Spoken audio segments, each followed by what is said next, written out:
Bueno chicos, hoy traigo un vídeo un poco más diferente, un vídeo que me gustó mucho y quiero que esté subido a mi canal. Es una broma que hice con Álvaro GHD. Está en un canal de YouTube que ya hace tiempo hice con él, pero está casi abandonado, por no decir completamente abandonado. Y bueno, antes de seguir, recordad que hoy a las 9 de la noche habrá un directo. Y diciendo esto, sigamos con el vídeo. Es una broma que a mí me gustó mucho y fue una crema de crema. La verdad es que es una broma buenísima. Y bueno, sin más dilación, aquí os la dejo. Ya tiene unos 10 meses o así, pero bueno, que aún así es bastante buena. Así que, verla. Dime. Espera. Sí. Oye, Dime. tú pegaste a mi primo, ¿eh? ¿Eh? Que tú pegaste a mi primo. ¿Qué? Que tú pegaste a mi primo.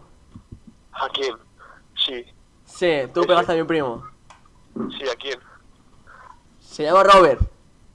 ¿Qué Robert? Sí, ese. Robert Royce. Royce. Sí. Sí. Sí, le he pegado. Pues te voy a partir las piernas, vos. ¿Oíste? Vale. A ver, yo soy de Espera, Cantabria. Espera. ¿Qué pasa? A ver. ¿Qué pasa? A ver, Yo he pegado aquí, a ver.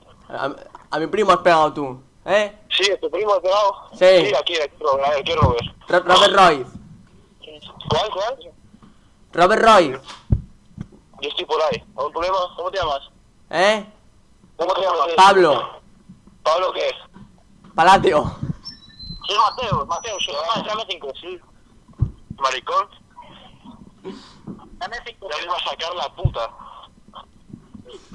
Mira, que vamos al barrio. A ver, ¿tú de dónde eres? ¿Eh? ¿Tú de dónde eres? Yo de mi casa soy. Pues te voy a partir la boca, ¿oíste? ¿Sí? Sí. Me parece bien. ¿Y por qué no hablas en persona y en vez del móvil? Te voy a arrancar la cabeza. Sí, vas a arrancar la cabeza. Y lo meteré a la nevera. Sí, a la nevera. Sí. Yo te voy a coger con un puñal y te va a rajar todo el cuello. Vale, ¿por dónde estás? Que voy a ir para allá. Que te engancho bien enganchado. Bien enganchado. ¿Cuál? Que te engancho bien enganchado, ¿oíste? Sí. Vas a chupar esta. ¿El cuál? ¿El micropene? Vente a la salle. A Saya estoy con mis 5 primos, con 5 bates y 8 Walter. Vale, tú vente a la salle. Voy a la Saya ahora mismo, ¿oíste? Ahí te quiero ver. Bueno chicos, pues aquí al final de la broma, al final del vídeo, espero que os haya gustado. Es una broma que a mí me gustó mucho, como ya dije. Y quiero recordar, antes de que acabe ya el vídeo por última vez, que a las 9 de la noche hoy habrá un directo en el canal de Álvaro GHD. Para la gente que no me conozca, tendréis el link en la descripción, ¿vale? Así que suscribiros y por la noche veréis un directo que va a estar bastante bien y que habrá sorteos. Es que más chicos, un saludo, adiós. Y si os ha gustado el vídeo, por favor, dadle like. Y si no estáis suscritos, por favor, suscribiros. Un saludo y adiós.